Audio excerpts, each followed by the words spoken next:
Hello everyone, myself Deepak Gupta. So, being a DevOps enthusiast, I have been into this field since a couple of years. And if I tell about myself, I'm a bit cognitive into designing and scaling infrastructures and services. Not even that, I have been a good experience of managing cloud services and effectively handling monitoring, configuration, and deployment of infrastructure and services.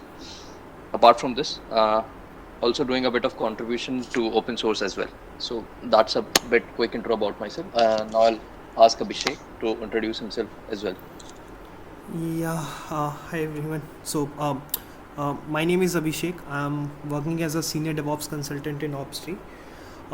I work in multiple fields and I do multiple things at Opstree. So, for example, I'm a DevOps trainer, I'm a DevOps consultant, I'm a DevOps engineer, so I work as well. I train people as well. I do regular workshops, I do regular knowledge transfer sessions. Other than this, I have experience in all major fields of the DevOps, whether it is a cloud-based technologies, containerization, monitoring, Linux, each and everything. Other than this, I'm a developer as well, and I like to do development. I do development in almost all languages. So I'm right now an open source contributor in multiple projects like Prometheus, Kubernetes, Operator Framework, and I'm also one of the co-owner of that as well. I'm co-owner of Prometheus Helmcharts as well, and I do little bit of Ansible plugin development as well. So that's pretty much about me. Okay, Deepak, over to you. Yeah, great. Thank you, Abhishek. So before beginning the main stack, for which we have hold this session today, uh, that is Prometheus. I'll tell you a bit agenda about our today's workshop. That would be starting from the basics, that why do we need monitoring and what is monitoring all about. Then moving forward, we'll be covering a Prometheus in depth. That would be covering mostly your Prometheus, what is Prometheus, and the architecture of Prometheus.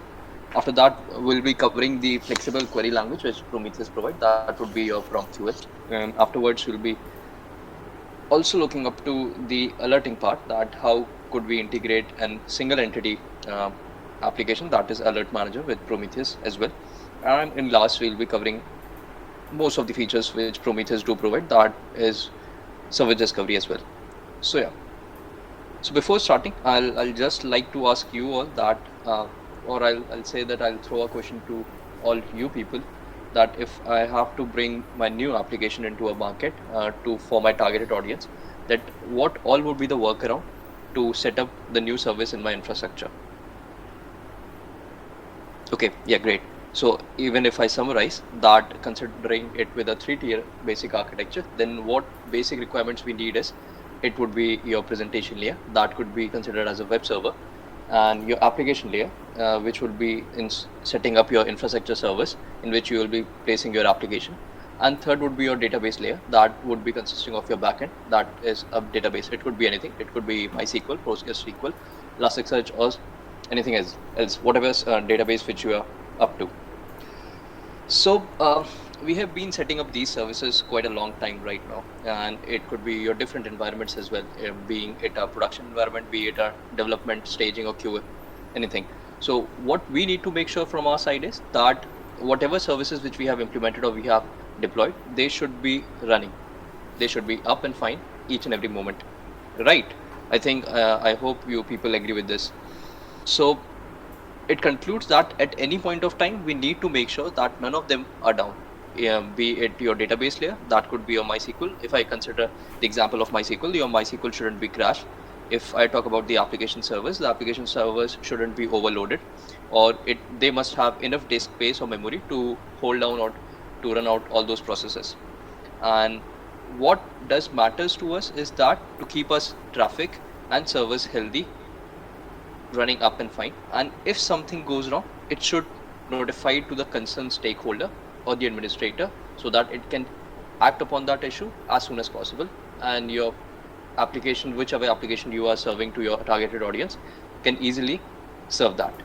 So that's the basic workaround over why do we need monitoring and what is monitoring. So that's a basic starting for our slides, that why do we need monitoring or why monitoring. So first point which says is that once we are done with the infrastructure setup and our system is running live, in production. So we have to ensure that everything is running fine, and that we already discussed as well. Second comes to that system malfunction can happen at any time, and we won't be able to monitor the complete system for 24/7. And that's pretty a good example right now, which we serve as well. That if I'm considering an example of a microservice, and definitely a single microservice couldn't be independent, being apart from the other as well. So definitely it's gonna be dependent on other microservices as well. So to ensure that each of your microservices are running fine and you're running fine, that's why we do also need to monitor as well. So if we have a huge architecture of microservices, definitely it's our duty or it's our priority to see that our services are running 24/7. If somehow some system malfunction can happen, so there will be a monitoring stack which going to monitor all those services. And the third point comes that if we need to keep the record of our system as well for analysis, for example, at which time our system gets failed and what is the request count at that time. So basically, if we talk about that, if we are monitoring our services or servers, definitely we're gonna have some data record, which tells us about that specifically at this moment of time, your traffic's surge or traffic's comes for a spike, and you have to maintain or you have to be alert while that trafficking coming into your service. So you have to be prepared beforehand while that traffic serving to your applications or servers, your web servers. Fourth point could be your people who are monitoring the system will not be that much technical sometimes, so we need a easier way for them to determine that something is not right in the system. So it's a basic aspect that it's an ideal condition as well. If I say that definitely your DevOps engineer or working as in an organization won't be sitting for 24/7 and monitoring each and every microservice of your infrastructure, right? He or she won't be logging into each of your servers and seeing the logs. If I say the metrics of the resources utilization, definitely they don't be gonna do that, right? So definitely organization do form a couple of members in their teams, or it could be called as a NOC team as well. So in which they hire peoples and their work is to be that they have to monitor your each and every application or your services of your infrastructure.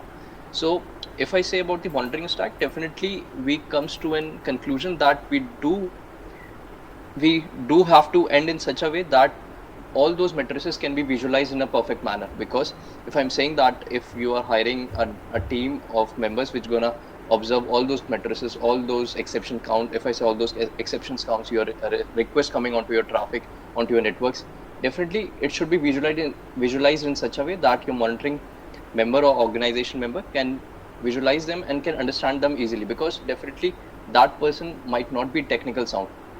So yeah, that's the basic key aspect, that why do we even need a visualization at end of your collecting all your matrices, all your data matrices from your system resources.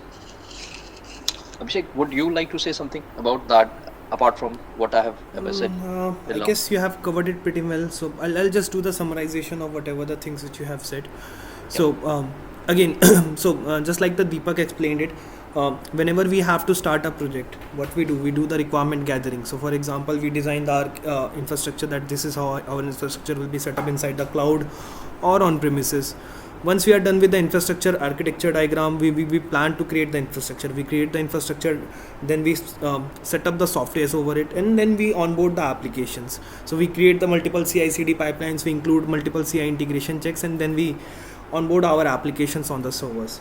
Now, after onboarding the application is not sufficient. We have to make sure that our application is up as well. Now, we are not monitoring all applications 24/7, and it's not like that the customer should tell us that your application is not working, or anyhow, if I open Twitter and I see that my application is down is trending on Twitter. So we should not let that happen. To overcome this kind of situations, we need monitoring in place. Now, monitoring could be multiple types, but we need any kind of monitoring which can tell us that our system is not working fine and it has a malfunction, and we have to fix it. Similarly, That is one part of it. If I talk about the other part, so more likely it's not like that whenever we get the issue we solve it right away. It's more likely we observe it and we do the analysis over it. Let's suppose I have a system, and that system has a capacity of handling like 1 lakh requests, and if I'm getting like 1 lakh 5,000, 1 lakh 10,000, that system is stop responding. Now what I have to do, I have to do the observation that at what time my system request was getting increased. So according to that I can plan my infrastructure or my auto scaling. So I need to do the historical analysis over the reports or the metrics. So for that as well I need the monitoring in place. And the last point which Deepak described it well. So for example, whenever we are working in a team, it's not like the DevOps team will be monitoring all those dashboards and the alerting. There will be some different team which we generally say SRE or NOC support team which is doing the monitoring. Now they are not much into the system, they will not go to each and every server and they will check the things. They need a central KPI dashboard kind of thing where they can see and say that this service is not working fine or this system is completely down. Now they can notify the DevOps team or the respective developer or the team that you should fix this issue. But it's not like that they are going to see each and everything in depth. They need a central mechanism where they simply see and tell us that the system is not responding, you should see it. So these are some major points. There are a number of points why we need monitoring, but we try to cover some major points, and according to us we feel these are the major points that why do we need monitoring in our system. Over to you, Deepak. Yeah, thank you, Abhishek. Pretty well said. That is all why monitoring we need in our infrastructure, and it's a basic graphical representation which saying that if somehow you're monitoring your application or your system fails, then what would be the reaction for your client. And the next is that if I'm saying that I have implemented many services into my infrastructure, and I won't be the one who will be sitting idle and definitely gonna monitor each and every server like this. So that's not a pretty good idea, I hope. So yeah, next we come is that after covering that why we need monitoring, then it's definitely gonna come point that what is monitoring. So if I talk about what is monitoring, I'll just throw this question to you audience as well, that what would be your key points if I say how would you describe or define monitoring part. Okay, yeah, great, well said.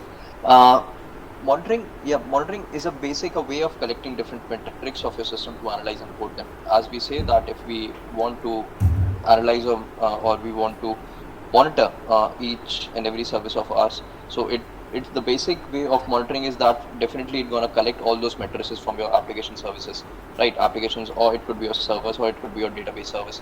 So it's gonna collect all those matrices of your system, and then a monitoring tool stack would gonna analyze them, and according to your conditions what you have defined for those monitoring matrices, gonna report to the concerned engineer, or it could be your developer, that this issue has arisen and you have to fix it as soon as possible. So that's a basic what is monitoring all about. The next key point comes is that once the incident has been detected, monitoring system is needed to alert the stakeholder as well. So that's the key point which we already said, that after finding the issue and what issue has been arisen into your systems, then definitely the concerned person has to be notified that this system has been come up into your services, and you have to make them correct. Third is that one more key advantage of using the monitoring system is that on the basis of historical data, we can predict that what system level changes need to be done. So this is well said in the previous slide as well. So if I take an example, that if your application service, considering the example of e-commerce website or a closed merchandise website, so in weekends the traffic spikes, the traffic over the network rises. So definitely it could be kept as an historical data as well, that I see if when I know that when my traffic gonna be spiking on the weekends time, definitely I'll be scheduling, or I'll be scaling my services in such a way that they can handle all those requests at that moment. So right, that's a pretty idea which comes out from the historical Deepak, data of your monitoring. can we take a minute break? 1 second.